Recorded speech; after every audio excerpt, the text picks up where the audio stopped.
क्या कोई मरा हुआ इंसान जिंदा हो सकता है? आप कहेंगे नहीं, लेकिन रीवा में भूमाफियाओं ने एक मृत व्यक्ति को जिंदा कर दिया है। यह सुनकर आपको हैरानी जरूर हो रही होगी, लेकिन भूमाफियाओं ने अपनी जादूगरी से मृत व्यक्ति को जिंदा बताकर फर्जी दस्तावेजों के आधार पर उसकी 30 एकड़ जमीन बेच दी। अधिकारियों के सामने यह खुलासा हुआ तो सब हैरान रह गए। देखिए एक खास रिपोर्ट।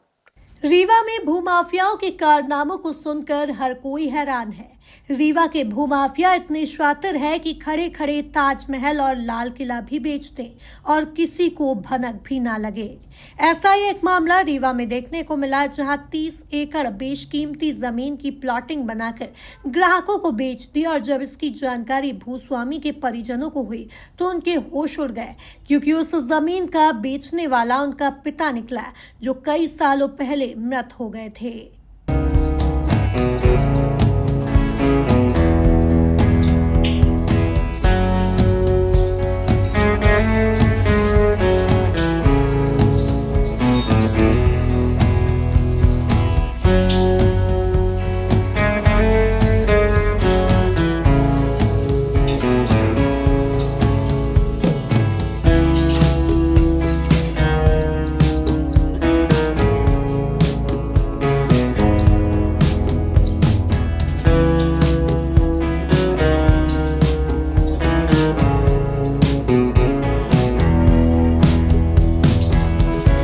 दरअसल रीवा जिले में भूमाफियाओं ने कुछ इस तरह से कारनामा करके दिखा दिया कि मृत आदमी के नाम पर फर्जी व्यक्ति को खड़ा करके करोड़ों रुपए की जमीन का सौदा कर डाला है। राज की बात तो यह रही कि असली उत्तराधिकारी स्वर्गीय हो चुके अपने पिता की मृत्यु प्रमाण पत्र सहायतानीय दस्तावेज लेकर जब प्रशासनिक अधिकारियों के पास पहुंचे तो आवेदन को ही खारिज कर दिया है। इस घटना की शिकायत होने के बाद अब एसडीएम रीवा के द्वारा एक जांच दल गठित कर दिया गया है। आगरा में रहने वाले शिवाजी सिंह की 30 एकड़ भूमि रथहरा में थी। यह भूमि 1972 में शिवाजी के द्वारा खरीदी गई थी, जिसके संपूर्ण दस्तावेज मौजूद हैं। शिवाजी की मौत हो जाने के बाद जब उनके परिजनों को पता चला कि उनकी जमीन पर कब्जा हो रहा है तो वे रीवा पहुंचे तो देखा कि 30 एकड़ जमीन में नकली शिवाजी बनकर जमीन बेची जा रही है। मामला न्यायालय में पहुंचा। बताया जा रहा है कि जो कथित शिवाजी सिंह सामने आया है उसका वास्तविक नाम दिग्विजय सिंह है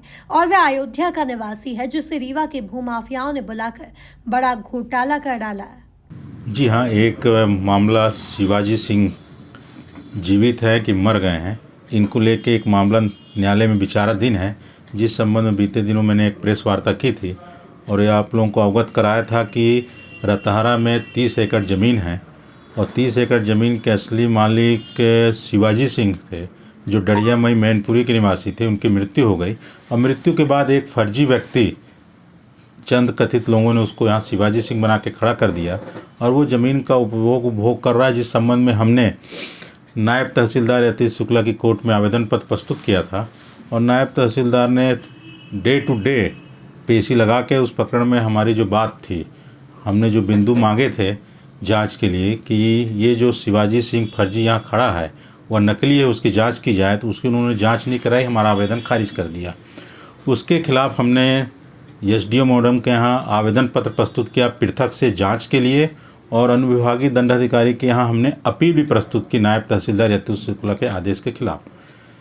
अनुविभागीय दंडाधिकारी मैडम ने तत्परता के साथ मामले की गंभीरता को देखते हुए, क्योंकि वर्तमान में रीवा जिले के अंदर एसडीओ हुजूरी ऐसी है जिससे हम लोगों को न्याय मिलने की बहुत उम्मीद है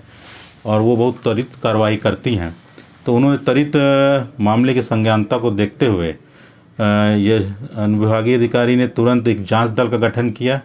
और जांच दल का गठन करके तहसीलदार को हुजूर को आदेशित किया कि इसमें शीघ्र जांच करके मेरे सामने रिपोर्ट प्रस्तुत करें और अपने प्रकरण में उन्होंने ज़मीन में यथास्थिति और स्थगन आदेश जारी किया। लेकिन विगत अब जांच दल जिस त्वरिता के साथ गठित हुआ था, लेकिन 1 महीना हो गया है और जांच दल अभी जांच की कार्रवाई मौके पर अभी पता चल रहा है कुछ नहीं कर रहा है। तो लग रहा है कि चूँकि ये राजस्व का मामला ही है, 30 एकड़ ज़मीन को खुर्द-बुर्द करने में हमारा पहले भी आरोप था कि कहीं न कहीं इसमें प्रशासन जुड़ा हुआ है राजस्व के अमले। तो अब राजस्व अमले के पास जांच विचाराधीन है, तो कहीं न कहीं प्रत्यक्ष रूप से अनैतिक दबाव पड़ रहा है, इसलिए जांच अभी पूरी हो नहीं पाई। और इसी बीच में हमने थर्ड एडीजे रीवा रमेश रंजन चौबे जी के यहाँ भी एक एमजीसी प्रकरण पंजीबद्ध कराया है और उसको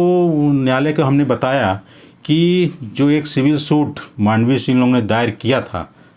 तथा कथित ये फर्जी शिवाजी सिंह और जो 90 लोगों ने ज़मीन खरीदी थी, उस सिविल सूट को जो कोरोना काल जब चल रहा था तो न्यायालय में बंदिशें थी, कुछ कोर्ट की गाइडलाइनें थी। उस गाइडलाइन का मिसयूज करते हुए फर्जी कूटरचित तरीक़ों से यही जो फर्जी शिवाजी सिंह और उसके जो संरक्षण और जन्मदाता हैं, उन्होंने उस मुकदमे को वापस करा लिया, जिसकी जानकारी मांडवी सिंह को नहीं हो पाई थी और उनको यही बताता गया था कि मामला चल रहा है। अब जैसे उनको जानकारी हुई है तो उन्होंने न्यायालय के सामने एमजीसी प्रकरण पंजीबद्ध कराया है और कहा है कि हमने तो दावा दायर किया था, हमने तो दावा वापस करने के लिए किसी को अधिकार नहीं दिया था। ये फर्जी कूटरचित तरीके से हमारा सिविल दावा वापस हुआ है, इसको फिर से रिस्टोर किया जाए। न्यायालय ने प्रथम दृष्टया सब कागज़ देखा, दस्तावेज देखा और ये माना कि हाँ इसमें कुछ त्रुटि हुई है। उन्होंने एमजीसी प्रकरण पंजीबद्ध करते हुए और उसमें नोटिस का ऑर्डर किया है और 27 जनवरी 2025 की पेशी नियत की है और उस एमजीसी प्रकरण में हमने तलवाना जो कोर्ट का प्रोसेस फीस होती जमा कर दी है, सबको नोटिस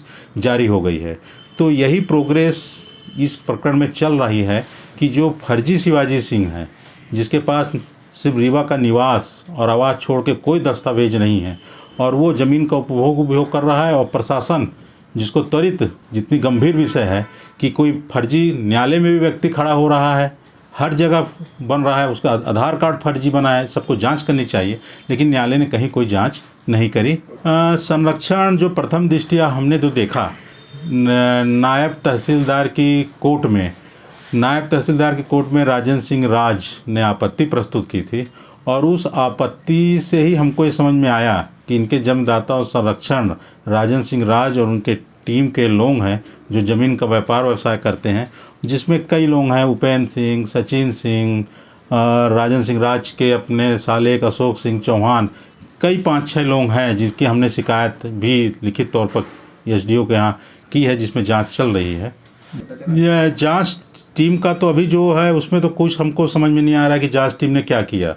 जो है, क्योंकि जांच टीम ने ना तो कोई नोटिस काटा ना कुछ अभी, क्योंकि 26/11 को जांच टीम का गठन हुआ था, आज अब 26/12 1 महीना हो गया है और जांच टीम की रिपोर्ट हमने जो पता किया तो प्रस्तुत न्यायालय में नहीं हुई, एसडीओ कोर्ट में, क्योंकि ये सब रीवा का प्रशासन जानता है कि यदि एसडीओ हुजूर के न्यायालय में जांच टीम की जांच रिपोर्ट प्रस्तुत हो गई तो दूध का दूध पानी का पानी त्वरित रूप से हो जाएगा। इसलिए वहां की कोर्ट की कार्रवाई से सभी बच रहे हैं और जैसे जिस तत्परता के साथ नायब तहसीलदार की कोर्ट में प्रकरण की पैरवी तथाकथित फर्जी शिवाजी सिंह लोगों द्वारा की जा रही थी और एसडीओ कोर्ट से वो भाग रहे हैं। ये केस निजी ज़मीन पर कूटरचित दस्तावेजों के माध्यम से फर्जी प्लॉटिंग का विषय है और इसमें एसडीएम हुजूर द्वारा कार्रवाई भी की जा रही है। कॉलोनाइजर एक्ट में जो ग्रामीण क्षेत्र हैं अपने शहरी सीमा से बाहर के, उनमें सभी एसडीएम्स को अपने अपने कार्यक्षेत्र में इस तरीके की कार्रवाइयाँ करने के लिए हम लोगों ने अधिकृत किया है और ये केस इस प्रकार का है कि प्रथम दृष्टया ये संज्ञान में आ रहा है कि ये भूमाफिया प्रकार का केस है, तो इसको हम लोग गंभीरता से इसकी जांच होगी और जांच करने के बाद संबंधित व्यक्ति के विरुद्ध जो भी सुसंगत धाराएं हैं उनमें कड़ी कार्रवाई की जाएगी। यदि किसी भी राजस्व अधिकारी की संलिप्तता, चूंकि जांच एसडीएम हुजूर के द्वारा की जा रही है और किसी भी राजस्व अधिकारी या किसी भी शासकीय अधिकारी की संलिप्तता कर्मचारी की ऐसी कहीं पाई जाएगी तो निश्चित रूप से उनके विरुद्ध भी कड़ी कार्रवाई होगी। उन्हीं लोगों को जांच टीम में भी शामिल किया गया है जो लोग इसमें इन्वॉल्व हैं। चलिए हम जांच कराएंगे। कुल मिलाकर भूमाफियाओं के इतने बड़े फर्जीवाड़े में कहीं न कहीं सिस्टम की लापरवाही और कार्यप्रणाली पर भी सवालिया निशान खड़े हो रहे हैं। Bureau report, MP news, Rewa.